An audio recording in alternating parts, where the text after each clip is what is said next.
PT Air Minum Banjarmasin wacananya akan menaikkan tarif Banyuledeng.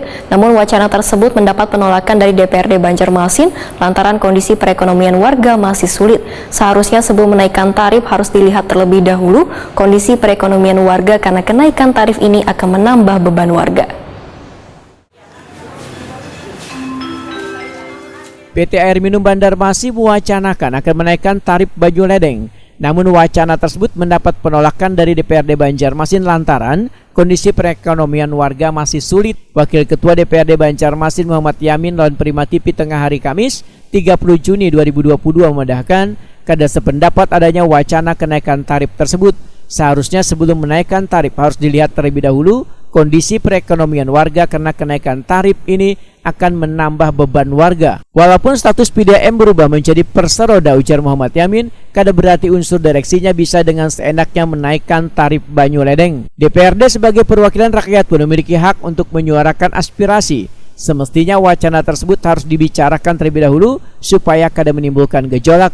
Politisi Partai Gerindra ini menyatakan akan secepatnya mengkomunikasikan permasalahan ini dengan direksi PT Air Minum Banjarmasin. Kenaikan tarif saat ini kalau menurut kita secara pribadi sebagai juga kita sebagai wakil ketua DPR tidak sepakat atau tidak setuju untuk kenaikan tarif PDAM saat ini ya. Karena dengan kondisi kita ini baru pulih dari pandemi. Jadi menolak namanya? Nah, ya saat ini kalau secara pribadi kita bicara ya. Namun kita akan nanti secara pimpinan kita akan coba komunikasikan. Kita akan rapatkan lagi di atas pimpinan seperti apa ketua DPRD dan beberapa pimpinan-pimpinan kelengkapan DPRD ataupun fraksi-fraksi DPRD yang mempunyai hak bicara juga kan.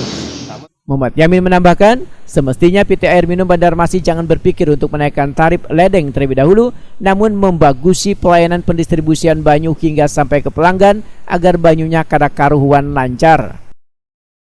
Kalau melihat dari tarif itu, yang pasti pemerintah ini bukan untuk memikirkan mengambil keuntungan dari masyarakat sebenarnya, tapi operasional mereka tercukupi.